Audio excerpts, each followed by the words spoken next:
इस कहानी में आप सभी का स्वागत करता हूँ।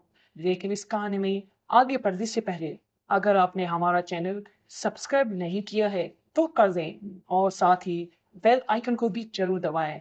तो चलिए बढ़ते हैं इस कहानी की ओर।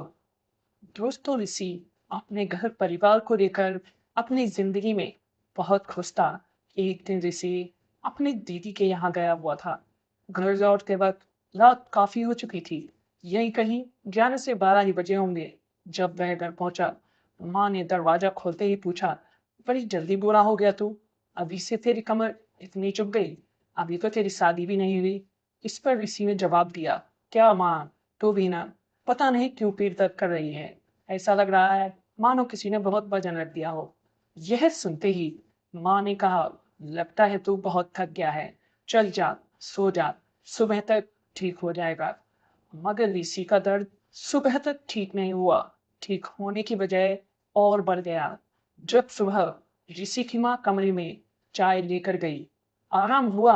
ऋषि कहता है, माँ अभी उतना ठीक नहीं है, लगता है डॉक्टर के पास जाना पड़ेगा। ठीक है, चलो डॉक्टर के पास चलते हैं।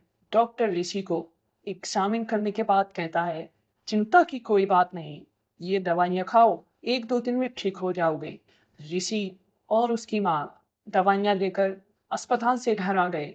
ऐसे ही 3 से 4 दिन बीत जाते हैं। दवाइयों का असर होता हुआ नजर नहीं आता।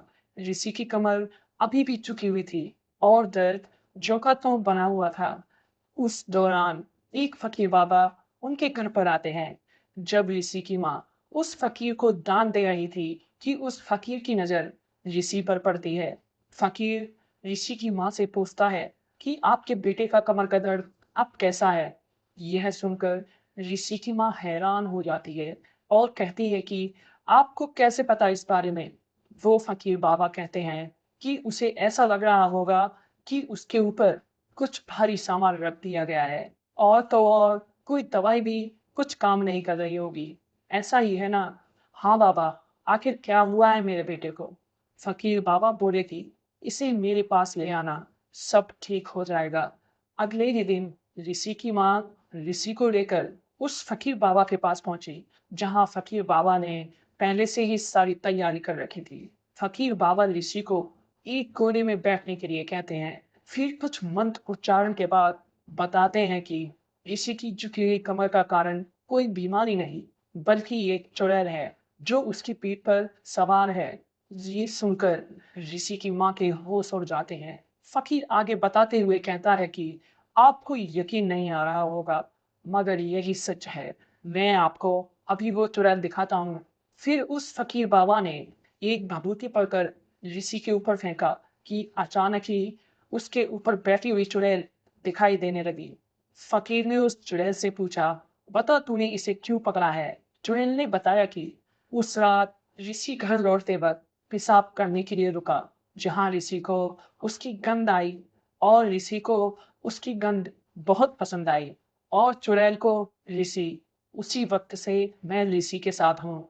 चुड़ैल ऋषि को छोड़ने को बिल्कुल भी तैयार नहीं थी। लेकिन फकीर बाबा ने आखिरकार अपनी शक्ति से ऋषि को उस चुड़ैल से छुटकारा दिला ही दिया। साथ ही ऋषि से कहा कि तुम भविष्य में ध्यान रखना, कभी भी किसी अनजान जगह पर तुम्हें तेज गंध आए तो उसकी जिक्र कभी मत करना। दोस्तों, बड़े बूढ़ों का कहना है कि अगर आप किसी अनजान जगह पर हैं और आपको अचानक ही तेज खुशबू आने लगे, तेज गंध आए, तो उसका जिक्र ना करें, क्योंकि ऐसी गंध के पीछे नकारात्मक शक्तियां होती हैं। तो दोस्तों, इस वीडियो में बस इतना ही। ऐसी किसी भी घटना का सच होने का दावा नहीं करता। दर्शकों से हमारी अपील है कि हमारी इन कहानियों को आप सिर्फ मनोरंजन की दृष्टि से ही देखिए। तो मैं आपका दोस्त राजकुमार जल्द ही मिलता हूँ। तब तक के लिए बाय, टेक केयर।